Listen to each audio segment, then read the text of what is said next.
Hi, I'm Dave Oberg, Executive Director of the Elmhurst History Museum, and it is my pleasure to present a brief history of beer. We are doing this presentation in support of our current exhibit, Eat Your Heart Out, Iconic Chicagoland Foods, and also in support of the Elmhurst Heritage Foundation's 7th Annual Craft Beer Fest. This is the foundation's major fundraiser held on the museum grounds, and all proceeds support our exhibits, our programs, even programs just like this. If you'd like to know more, please visit the website, elmhurstcraftbeerfest.com, to get your tickets or to look into volunteer opportunities. So let's take a deep dive into the history of beer today. And we're going to talk a little bit about how beer and civilization are very, very deeply intertwined. So beer and human civilization are very deeply entwined. In fact, beer has been with us for nearly as long as civilization and may in fact have helped inspire us to give up our nomadic life way, cultivate crops, and establish communities. Some anthropologists believe that humans began to domesticate plants in order to make beer, a theory that is recently reinforced by archaeological excavation in northern Israel, which I'm going to discuss shortly. Barley emerges as one of the first domesticated plants and lends itself much more to the creation of beer than the baking of bread. I'd like to say that's food for thought. So let's travel back in time to the very dawn of civilization and attempt to understand how human beings might first have discovered the process of brewing beer. So our story begins about 13,000 years ago. People living in the Near East, in and around the area we refer today as the Fertile Crescent, gradually abandoned the hunter-gatherer lifestyle to take up farming. Now this area stretches from modern-day Egypt up the Mediterranean coast to the southwest corner of Turkey and down again to the borders of modern-day Iraq and Iran and include Israel. The area provided an ideal place for wild sheep, goats, cattle, and pigs with large stands of wild wheat and barley. Now, like the wildlife of the area, our ancestors learned to consume some of those wild grains. And over time, we realized there was a trick to harvest them at just the right time. If we pounded or crushed them, we would make them quite edible. And we learned that those seeds could be stored over periods of time as well. We also learned that if we stayed in one place longer, we could harvest those seeds when they were at the height of their nutritional value. Over time, we also learned to store the best seeds and plant them to create even better crops. Through human intervention, these grasses would become the first forms of domesticated barley and wheat, and with that, agriculture and civilization are born. Now, in time, our early farmers made another discovery. Lacking Tupperware and Ziploc baggies, they could not always keep their stores of grain dry. Now, some of the grain began to sprout. Now, not being terribly picky, we ate some of those grains and discovered, wow, they're actually really sweet. It turns out those sprouted grains had a higher nutritional value as well. We began to deliberately sprout and dry our grains, preserving their nutritional value longer. In brewing circles, by the way, we call this process malting. Now, some of this malted grain made its way into simple soups and porridges, would be mixed with hot water, nuts, berries, local herbs, rendering a kind of sweet, nutritious dish of sorts. In brewing circles, we call that process mashing. Now, during the mashing process, hot water actually helps convert the starches in grain into sugar. Now, if you add a little wild yeast to a thicker porridge and lay it out on a hot stone, this could become a prototypical bread of sorts. By contrast, add a little wild yeast to a thinner gruel, and the yeast converts into sugars, those sugars into carbon dioxide and alcohol, and the result is a stone-age beer made from wild yeast. Now, in 2018, a very exciting excavation in RAQEFET cave located on Mount Carmel in the north of Israel provided concrete evidence that humans were brewing beer 13,000 years ago. The NATUFIANS were a semi-nomadic people, and they leave evidence of a prototypical beer made with forerunners to barley and wheat that would have had the consistency of a modern-day gruel, so kind of a boozy gruel, if you will. The ancient Israelites knew a similar beverage, which they dubbed WUSA, and which we will discuss again later in the program. The Natufians had not quite made the leap into full domestication of barley and wheat, but they had mastered the process of malting and mashing. And with their discovery, we now believe that the invention of beer, along with bread, leads us to domesticated agriculture, a more settled existence, and the birth of civilization. Now, as we discuss the emergence of our first beers, specifically ales at this point, we should define what an ale actually is. An ale is a variety of beer that is made with top fermenting yeast. This yeast, as the name implies, rises to the surface during the fermentation process, creating a thick, rich head at the top. This yeast can do its work at room temperature, which is a godsend in the days before refrigeration. And for most of human history, ale is the only kind of beer that's available. Lagers are quite another story, and we're going to have to journey thousands of years into the future before we begin perfecting that.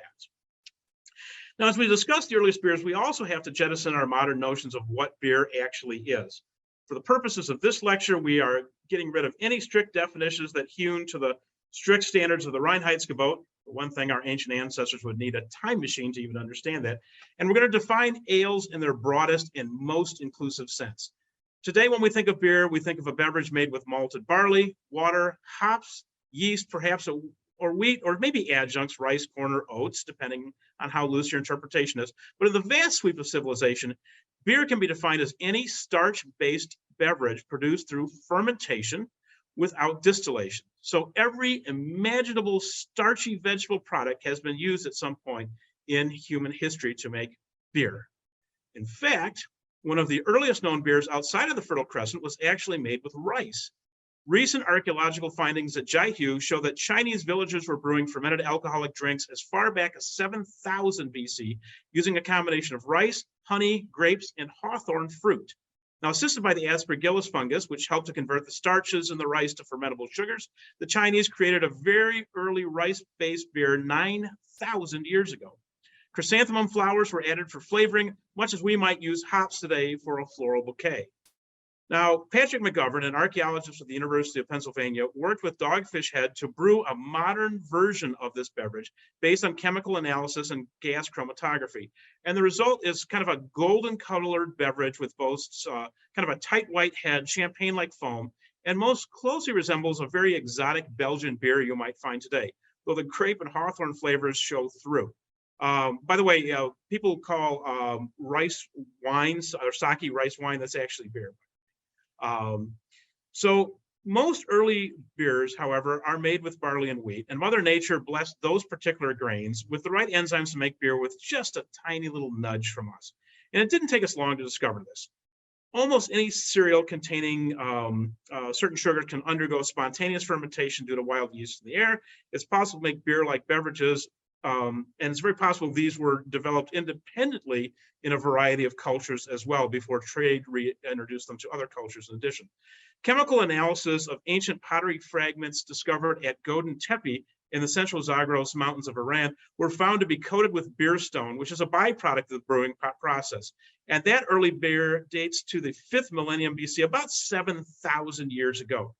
Early writings indicate that while ancient brewers did not entirely understand the nature of yeast, often it's given magical properties, they soon found that if they would continually use the same containers in the brewing process, the beer would be more satisfactory, a trick that was likely known to our prehistoric ancestors as well. Now, beer was absolutely critical to early civilizations. Anyone who studied ancient history will note that the birth of civilization and the emergence of beer happened in very close proximity.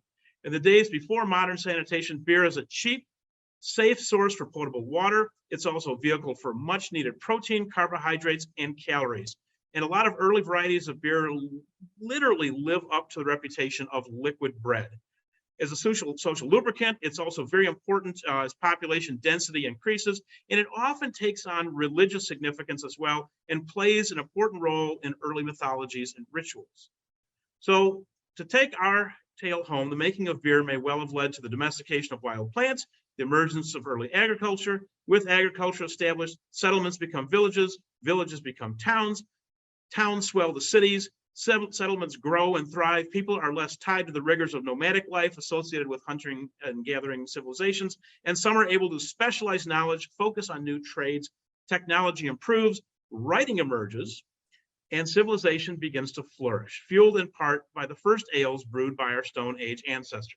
So let's talk a little bit more about beer in the ancient world. Now, I can tell you that Hammurabi, King Tutankhamun, Plato, and Julius Caesar all knew beer.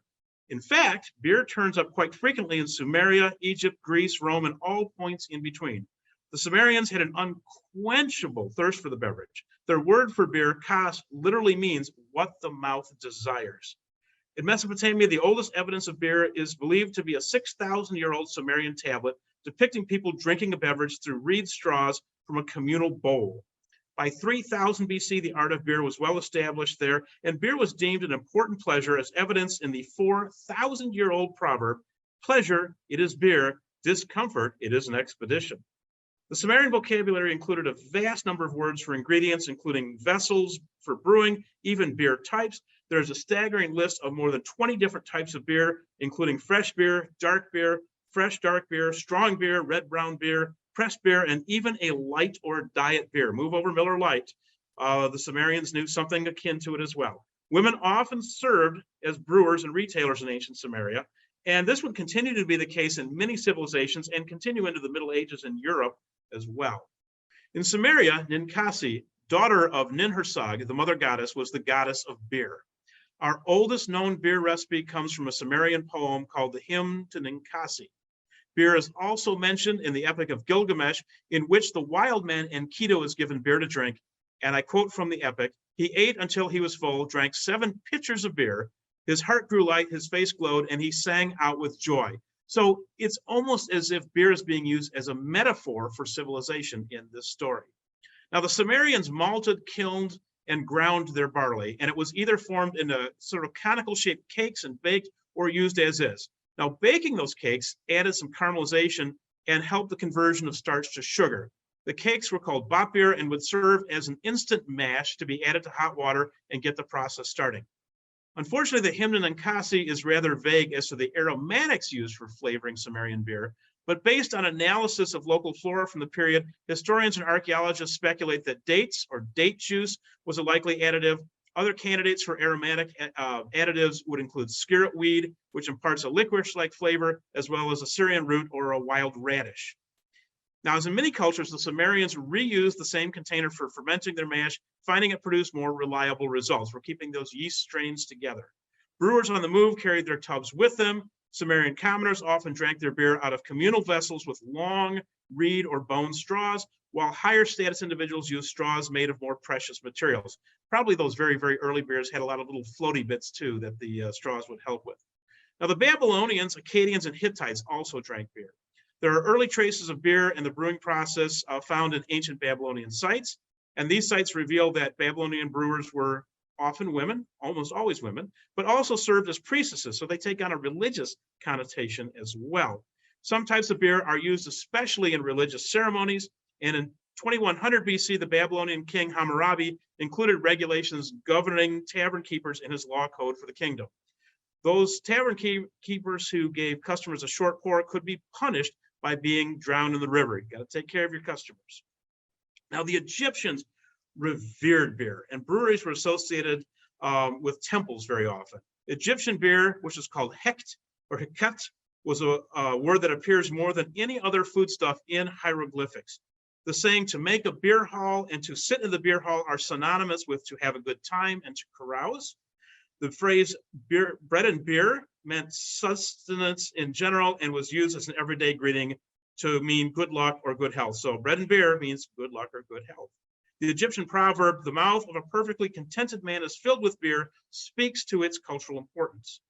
Now, Egyptians brewed on a very large scale, and brewing was a male occupation in that particular culture. Breweries approached the size and scale of our modern brew pubs, and beer was such a vital tool that a model brewery would be included for a happy afterlife in many tombs. Egyptians went so far as to diagram beer recipes on the walls so the sparrow servants in the afterlife would be able to brew more. Osiris is credited with teaching the secrets of beer to men, and the sun god Amun-Ra tricked the goddess Hathor into drinking herself into a stupor at one point, saving humanity. She would become the goddess of brewing. Now, beer fueled vast construction projects such as the pyramids, with workers receiving 3 to 4 loaves of bread and 2 jugs of beer a day, about 8 pints in today's terms. So no wonder the builders of the 3rd pyramid of Giza refer to themselves as the drunkards of MENKAURE. As in Mesopotamia, beer was often brewed from specialty cakes of malted barley and stored in tall clay jars with very special clay seals. To this day, you can still find a variety of this ancient brew in Egypt and other parts of the Sudan in a primitive folk brew that's called BOUZA. It is still made with cakes of malted barley and is nutritious, a little chunky, but it is kind of a proto beer. Powdered gesho leaves and twigs serve as a bittering agent in this ancient brew, which traces its roots back 5 millennia. Net osmond seeds, a variety of cumin, are sometimes added to the mix as well, and ancient Egyptian beer recipes often refer to chamomile as an additive for flavoring as well. As the Egyptian Empire continued to grow and flourish, beer grew more and more sophisticated, with a staggering 17 different styles recorded, with colorful names such as the beautiful and the good, the heavenly, the joy bringer, the addition to the meal, the plentiful, and the fermented. Some of these beers were reserved specifically for religious ceremonies at massive temples such as the Temple of Karnak in Luxor. Now, the Israelites developed their own early beer called WEIHENSTEPHANER, which is a bread-based porridge-like beer, which provided much-needed calories. It's very similar in character to the first beers brewed by the NATUFIANS in northern Israel 13,000 years ago, as well as the BOUZA I referred to earlier, made in Egypt and Sudan. In 1868, James Death postulated in his work, The Beer of the Bible, that the manna from heaven described in the Bible when the Jews wandered the wilderness with Moses was actually WEIHENSTEPHANER. The Phrygians drank beer as well. Their most famous ruler, King Midas, left us tantalizing clues as to what Phrygian beer was actually like. In the 1950s, archaeologists excavated King Midas's tomb, where they found the remains of a funerary feast. Scrapings from the cauldrons and drinking containers were very carefully restored for future analysis.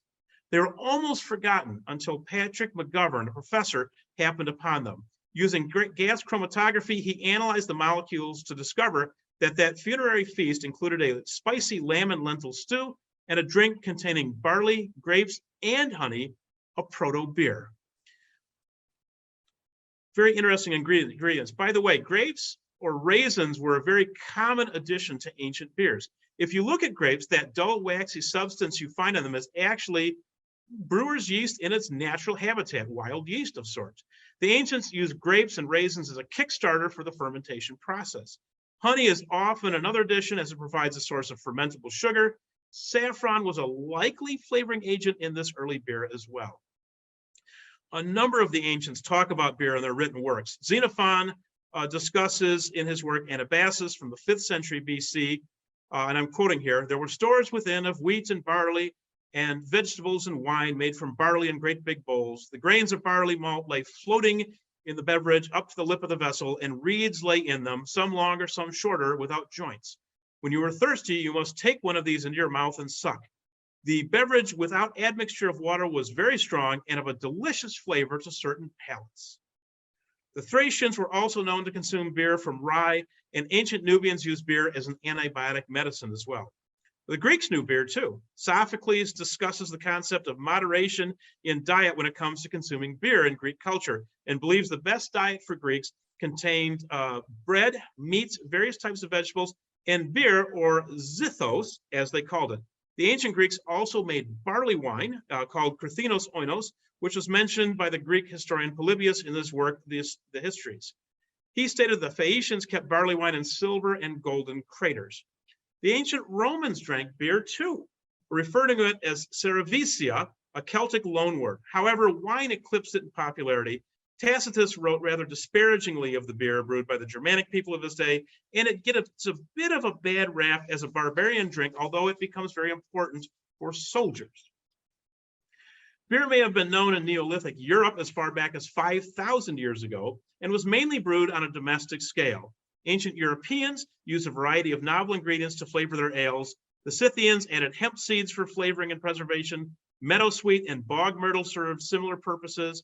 In ancient Scandinavia, juniper twigs were added, a practice that's still used in the Finnish farmhouse ale called sati. The Vikings were also known to employ henbane, a plant in the nightshade family, as an additive. In small doses, it has almost hallucinogenic effects. In large doses, it's quite poisonous. But those Vikings got more than a little bit of a buzz when they were drinking it. In the British Isles, the Picts seasoned their beers with heather. And by the way, the barbarians also gifted early beer makers with a very important invention, the wooden barrel, roughly 2,000 years ago. Now, even the fall of Rome in the Dark Ages could not keep beer down. As empires crumbled and new kingdoms rose, beer slaked the thirst of kings, churchmen, and barbarians alike. And so we enter the Middle Ages. In the age of chivalry, out of the age of legend, beer emerged stronger than ever. In medieval Europe, brewing was done mostly on a domestic scale at first, and women or alewives were often the chief brewers. There were also some institutional breweries, largely run by monasteries or titled gentry, although a few commercial or common breweries began to emerge. Charlemagne, the Frankish king and ruler of the Holy Roman Empire during the 8th century, considered beer to be a very important part of life and is often thought to have trained some brewers himself. In Bavaria, we still have a living link to the Middle Ages in the WEIHENSTEPHANER Abbey Brewery, the oldest still operating commercial brewery in the world, which obtained brewing rights from the nearby town of Freising in 1040 AD.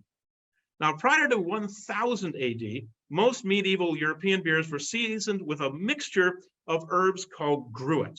The ingredients of gruit are kept quite secret by a variety of church and state officials who held the gruit right or gruit recht, and the purchase of gruit was mandatory for brewers and served as a very early form of taxation, if you will, by church and state.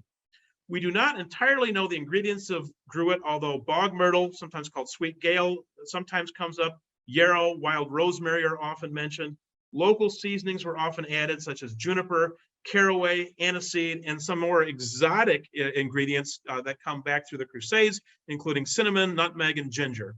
Some varieties also include dandelion, burdock root, marigold, horehound ground ivy, and heather. Hops come into the picture gradually during the Middle Ages, and they're very important and forever changed the taste of beer. The earliest mention of cultivation of hops appears in 736 in the Hallertau region of what is now modern-day Germany. By 822 AD, we have written documentation from a Carolingian abbot specifically mentioning the use of hops in making beer. Now, by 1000 AD, some of the free cities of the Hanseatic League in what is now modern Germany, such as Bremen and Hamburg, began brewing what is called a white ale, as opposed to the red ale made with a church-sanctioned gruit. This was a beer with a fair amount of wheat mixed with barley, and the addition of hops created a highly appealing beer. The thirsty city of Amsterdam could not get enough of this hop beer, and by 1100, they began brewing their own version. From there, it spread to Flanders, as well as Bohemia. By the 13th century, hops were quickly supplanting the church and state-controlled gruit in beer on the European continent. When Martin Luther nailed his 95 Theses to the church door in 1517, sparking the Reformation, his hammer sounded the death knell of the church-controlled gruit. No self-respecting Protestant would pay the Catholic Church for gruit when hops could be added. Now, a flood of Flemish immigrants brought the tradition of adding hops with them to England around the year 1500. The English initially looked at hops askance and referred to it as a pernicious weed, as I would also refer to tobacco. Within 100 years, however, all English beer had hops in it. And hops proved to be a perfect partner for beer. Hops not only improve the flavor of beer, they also contain preservative properties that keep beer fresh longer. They retard spoilage and bacteria. And this means that lower ABV beers or table strength beers could be kept for a few months rather than a few weeks. And the rest, as we say, is history. Now, the climate near the 48th parallel north seems to be very friendly to hops, which includes the Hallertau region of Germany, still the leading producer of hops today. Other major hops growing regions emerged in what is now the modern day Czech Republic and England. And today, the United States is the second largest producer of hops.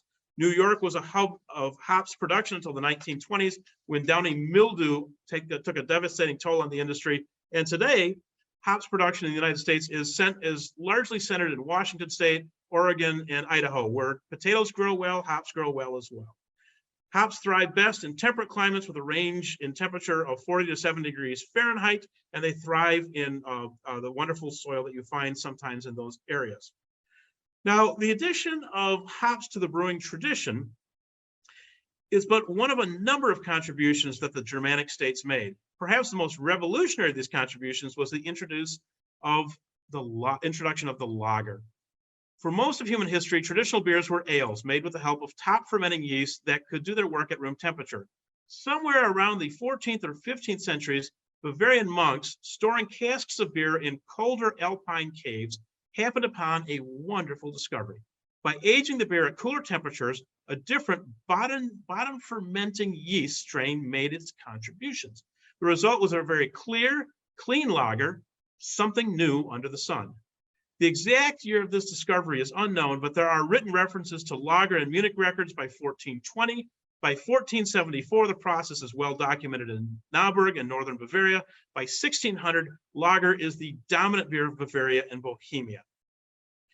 In 1516, William IV, Duke of Bavaria, adopts the Reinheitsgebot, the famed purity law, perhaps the oldest food regulation still in use in the modern era. The Gebot ordered that the ingredients of beer be restricted to water, barley, hops. Yeast, a mysterious and as yet unknown ingredient at the time, is added to the list of the 19th century when we finally cracked the code on yeast. But that Bavarian law is applied throughout Germany as part of the 1871 German unification under Otto von Bismarck, and has since been updated to reflect modern trends in beer brewing today.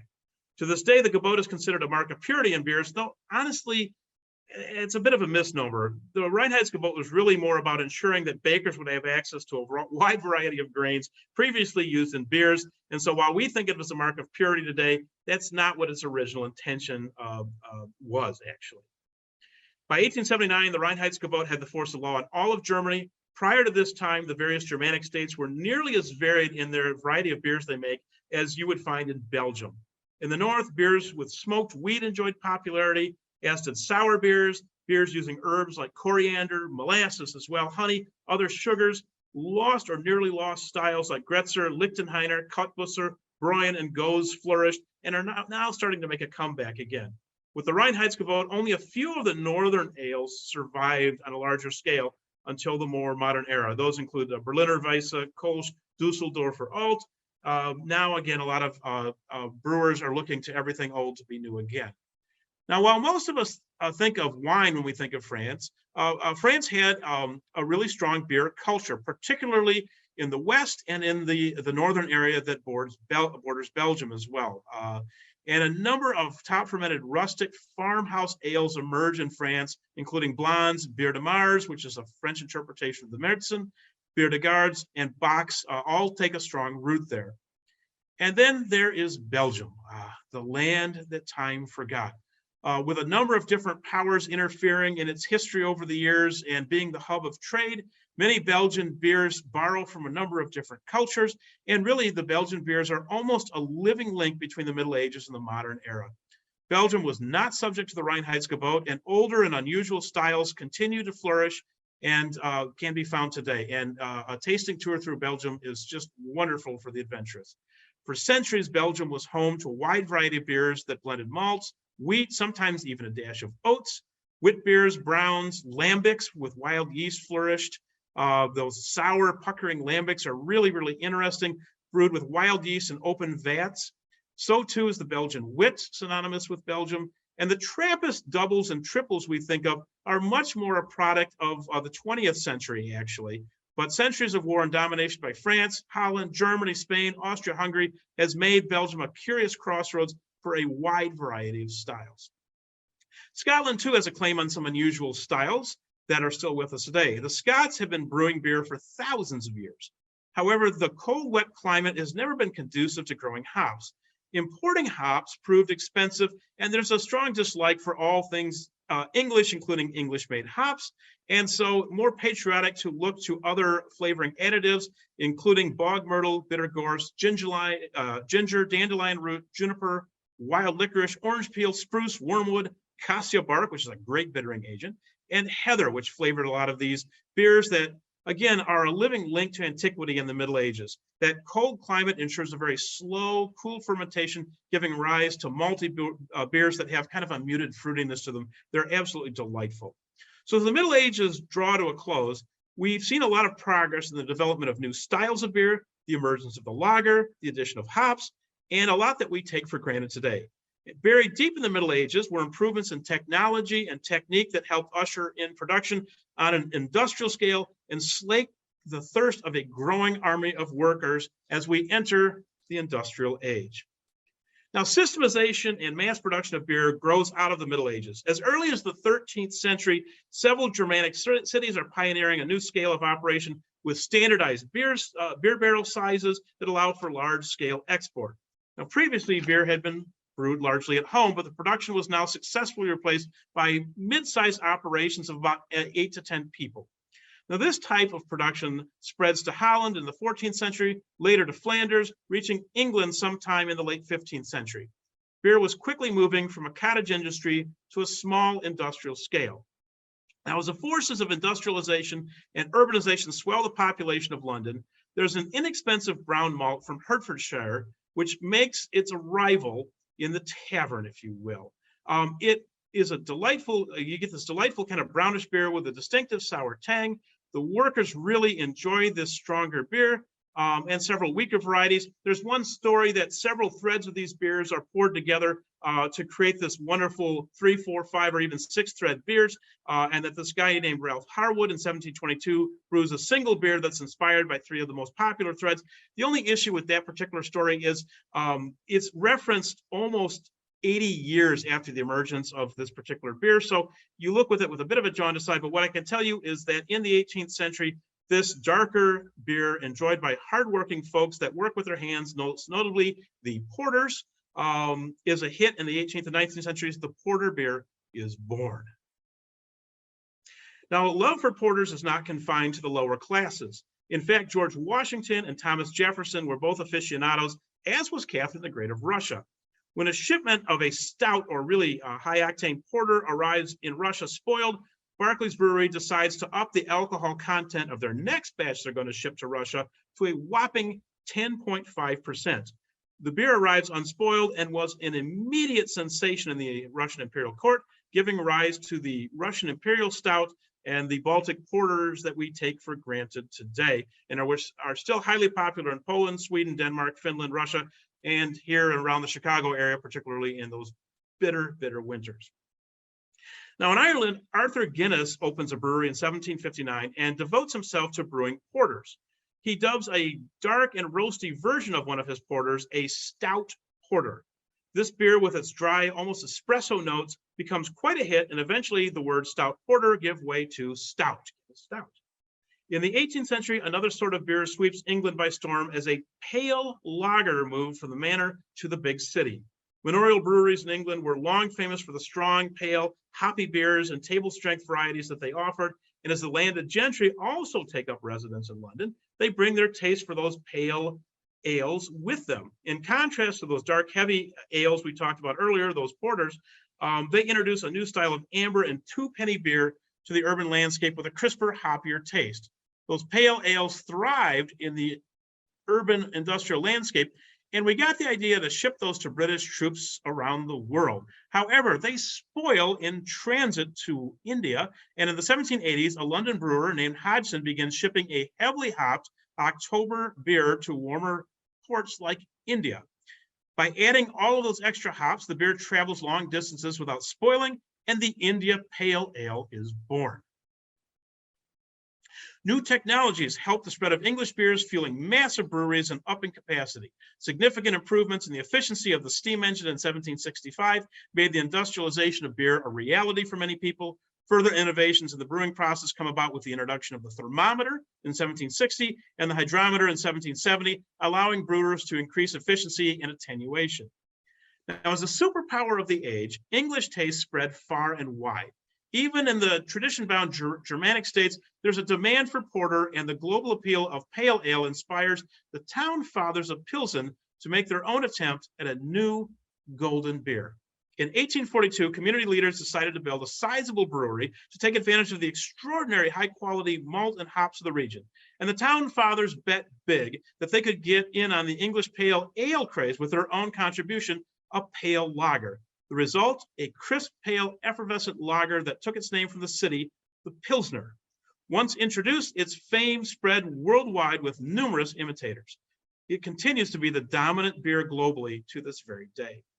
Now, several other innovations aided in the improvement of beer. In 1817, Daniel Wheeler patents a cylindrical malt roaster that uses a cooling spray to stop the roasting before the grain actually catches fire. This vastly improves the flavor of porters and stouts and allows brewers to use smaller amounts of the more expensive, darker malts while still maintaining high quality of taste. Between 1834 and 1835, 3 different scientists cracked the mystery of yeast. Building on the pioneering work of Louis Pasteur, Christian Emil Hansen produces the first single-cell yeast culture, and the importance of this cannot be underestimated. Single cell cultures make for a more consistent beer, and in short, it becomes much easier to control the quality and flavor of the beer. By the way, historically, Alsace-Lorraine produced most of France's beer. The loss of this region to Germany in 1871 after the disastrous Franco-Prussian War was a serious blow to the French beer industry and prompted Louis Pasteur to pour heart and soul into helping the industry create what he called the beer of revenge. To aid in his efforts, he published his famous Études sur la bière in 1876. This book demonstrated the causes of beer spoilage and suggested methods for preventing it, and is a Bible of sorts for brewers worldwide to this very day. Now, building on centuries of accumulated work, Alexander Twining created the first commercial refrigeration unit, and German engineer Karl von Linde improves upon this design and installed refrigeration machines at the Spaten Brewery in 1873. Prior to this, cut ice from frozen rivers and lakes was the only form of cooling available. This was cumbersome, unreliable, and quite frankly, a health hazard as industrial pollutants made their way into water supplies. By 1890, artificial refrigeration was the norm for large-scale brewing. We see all the hallmarks of the modern era emerging by the end of the 19th century. At the dawn of the 20th century, a wide variety of styles could be purchased. Improvements of technology meant beer could be shipped quickly and efficiently, and beer became a global phenomenon.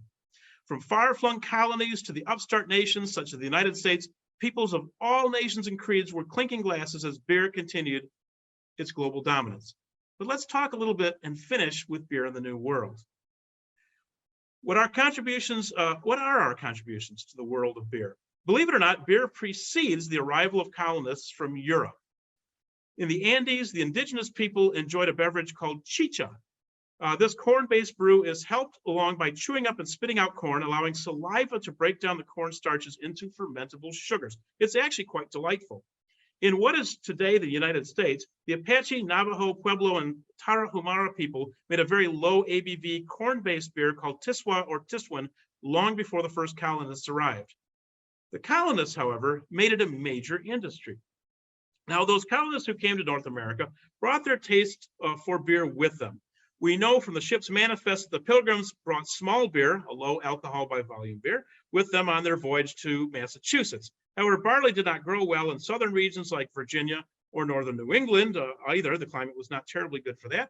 There was some imported malt that they used, but it's expensive. It comes irregularly. And so colonists make a lot of attempts to brew beer with additives like molasses, dried pumpkin, even walnut tree chips. Delightful, I can just imagine.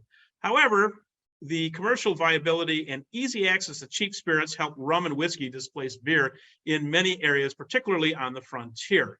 There's just a lack of infrastructure in those early years, and remote locations make brewing a little difficult. But small beer does maintain a foothold in more developed areas. George Washington actually gives us his own recipe for a low ABV beer that includes molasses and bran in the mixture. And while he was fonder of imported Madeira, he even had a commercial scale distillery on his property. He did understand the importance of small beer as a cheap and safe source of potable liquid for servants and slaves alike on his estate. Washington did have a taste for porters and enjoyed both British and domestic versions until rising anti-British sentiment led him to turn solely to domestically produced beer. Thomas Jefferson, worried about America's obsession with strong spirits and demon rum, experimented with brewing at Monticello, though little really came of his efforts, but he did see beer as a safe alternative to demon rum. Pennsylvania and parts of New York and Massachusetts were where most American beer was brewed. The Dutch arrived in New Amsterdam, now New York, began growing hops as early as 1629, we know from the historical record, and by 1631, they were brewing beer with the first paved street being called Brouwer or Brewer Street. When the Dutch ceded the territory to the English in 1664, Philadelphia quickly became the epicenter of American brewing. The city of brotherly love was famous for its porters and its ales. Robert Hare opened a brewery specializing in porters, and after the Revolutionary War, would supply George Washington with American-made beer. Brooklyn would also emerge as a strong brewing center, boasting 60 breweries at its height. English-speaking parts of Canada produced English-style beers as well. In the 19th century, the revolutions of 1830 and 1848 lead to massive immigration from German states, Bohemia, and that flood of immigrants bring with them a strong taste for beer culture. And so we finally get in on the lager boom. They bring their lager beers with them. Small breweries crop up in many American cities, and by 1873, there are 4,131 breweries registered in America. Now, a few visionary brewers had grand dreams. Colonel Pabst, Augustus Busch, and the Uihlein brothers of Schlitz dream of brands that could be found coast to coast, using steam power, refrigerated rail cars, pasteurization, and the telegraph to communicate shipping. They make the idea of those coast-to-coast beers a reality. Consolidation follows this, with smaller breweries being gobbled up by the bigger giants. Huge waves of immigrants in the 1890s from Central and Southern Europe created a cultural backlash in America in an attempt to create a more uniform and quote-unquote American culture. National brands from Heinz Pickles to Coca-Cola are part of this new wave of a shared culture, and the crisp pale Pilsner and other Bohemian-inspired beers ride on the coattails of this movement. It was ideal for a lot of America's warmer climate to have that nice crisp Pilsner, and it's considered more modern than those darker brown, sticky Munich beers and Germanic beers. By the eve of Prohibition, the United States still has roughly 1,300 breweries, with many smaller operations now gobbled up by the big beer barons. Anti-German sentiment during World War I does not help German beer culture in America, and Prohibition is going to follow on its coattails and do a lot of damage to American beer as a whole. Brewing on a large scale went underground, quality plummets dramatically, and cheap spirits, which are quicker and easier to make, displace bad beer.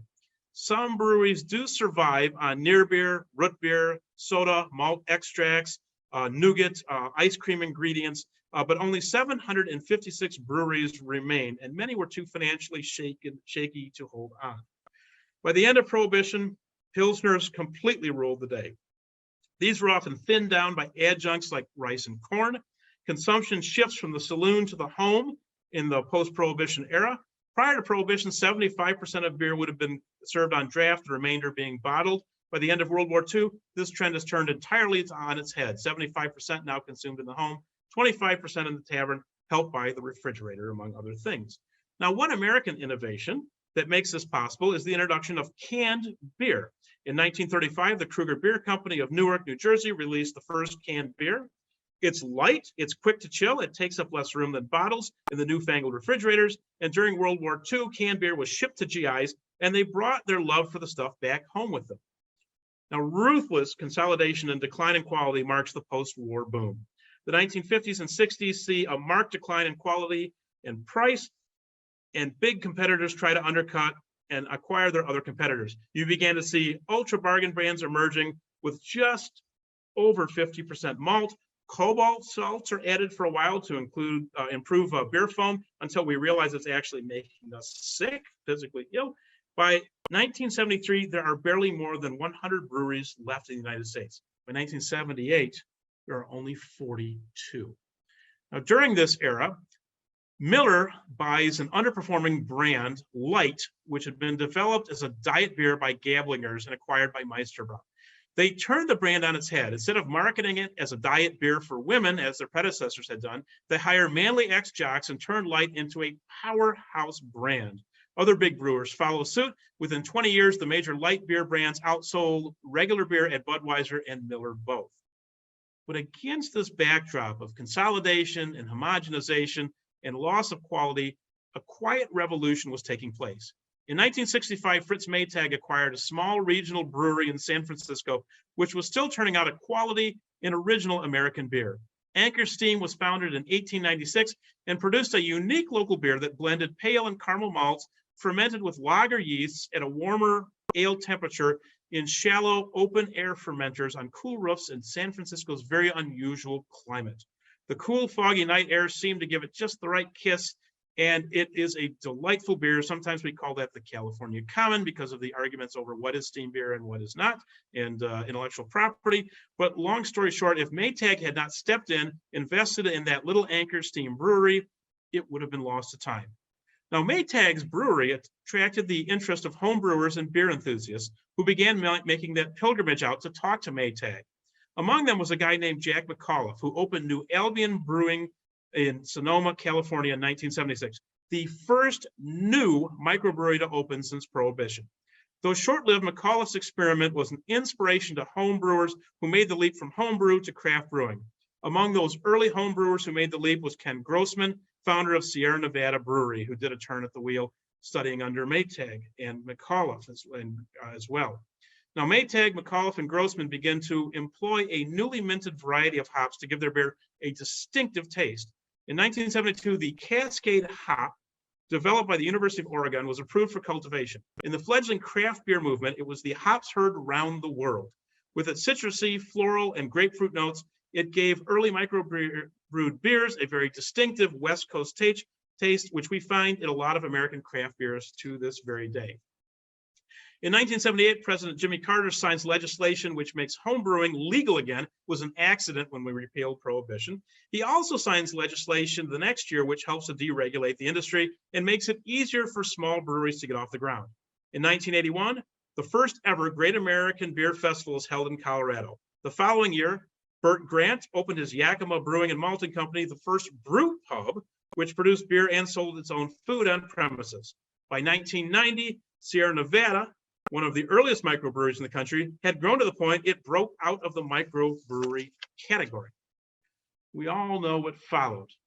American beer, which had been a punchline of nasty beer-related jokes for quite a long time, suddenly emerged as a world leader. Bold new styles, wide varieties, and even distinctive and extinct beers make a comeback. By the end of 2015, the United States boasted 4,548 breweries, eclipsing the previous record of 4,131 achieved all the way back in 1873. Today, that number has more than doubled. We have more than 9,000 breweries in the United States today. Artisanal beers dovetailed with the slow food and locavore movements and have spread like wildfire. Italy is following suit with now an excellent variety of innovative craft beers. I just traveled to Greece, found some delightful new ones coming on the scene there. The Germans are sending their brewers to study American brewing now. And closer to home, our friends at Pints, our wonderful friends at Elmhurst Brewing Company, our friends at Beerheads, and so many other places offer wonderful craft beers. And again, I encourage you to buy your tickets for the Elmhurst Craft Beer Fest, September 17th. Visit elmhurstcraftbeerfest.com to find out what all the fun is about. So cheers to all of you. I hope you enjoyed.